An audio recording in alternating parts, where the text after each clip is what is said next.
Hello friend, welcome back to my channel.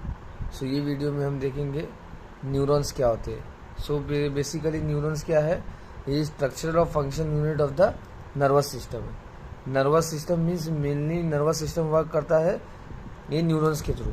Means neuron क्या है, carry करते हैं मैसेज।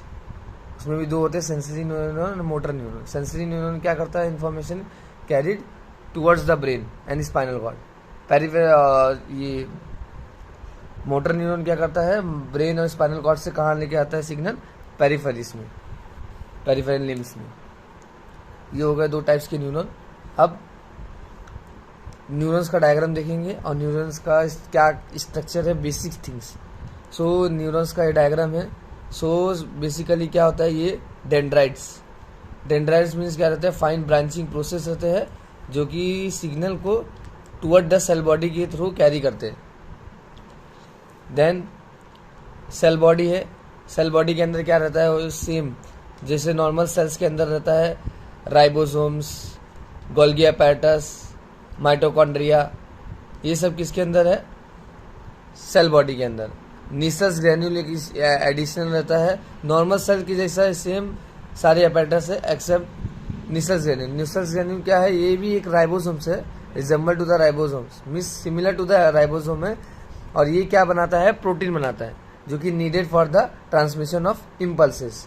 ये हो गया। उसके बाद क्या है, न्यूक्लियस है। न्यूक्लियस क्या है, जो कि कंट्रोलिंग सेंटर्स है जो भी इसका न्यूरॉन का। देन ये पे एक्सोन हिल्लोक है, यहाँ पे निसस ग्रैन्यूल एब्सेंट रहते हैं ये एरिया में।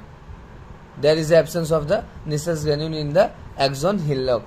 देन ये टोटल पार्ट इसको बोलते हैं एक्सोन। एक्सोन। सो एक्सोन क्या करता है, axon carry the message away from the cell body. Cell body से अवे लेके जाता है मैसेज। या उसके अंदर भी क्या है, एक्सोलेमा होता है, एक्सोप्लाज्मा होता है। Axo means axon, lemma means membrane, outside layer, plasma membrane you can see, और मेम्ब्रेन।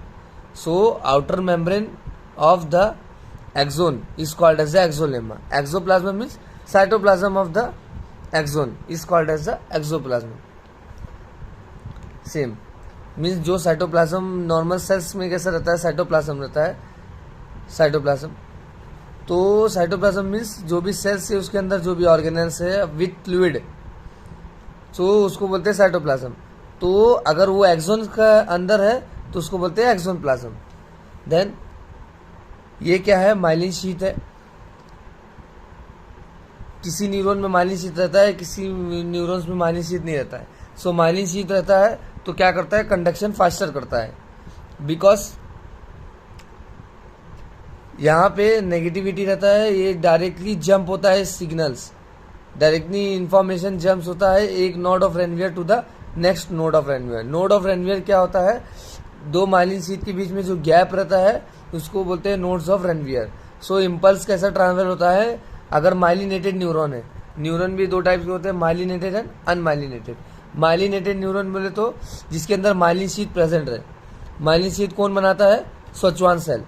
स्वच्वान सेल माइलिन शीथ बनाता है, और माइलिन शीथ रहता है तो इसकी वजह से क्या होता है, माइलिन शीथ का कुछ भी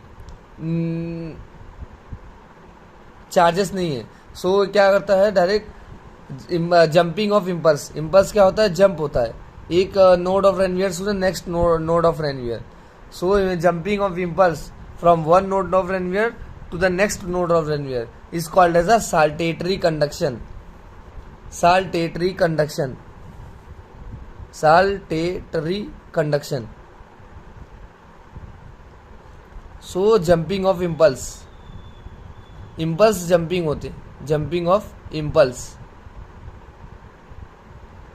इम्पल्स। उसके बाद क्या है, माइलिन शीथ हो गया। माइलिन शीथ कौन बनाता है, स्वच्वान सेल बनाते हैं।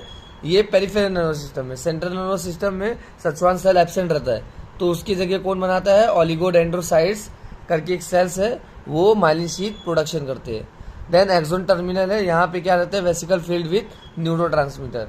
सो न्यूरोट्रांसमीटर फील्ड विथ वेसिकल्स, मैंने वेसिकल्स के अंदर क्या रहते हैं, न्यूरोट्रांसमीटर। सो जो हेल्प करते हैं, ये डिस्चार्ज होते हैं और एसिटाइलकोलिन जो भी न्यूरोट्रांसमीटर है वो रिलीज होता है पोस्ट सिनेप्टिक मेम्ब्रेन पे. So this complete about the basic of the neuron. Now muscle physiology. Neurons is the structural and function unit of the nervous system. Thank you for watching this video. If you have any doubt, then tell me in the comment section.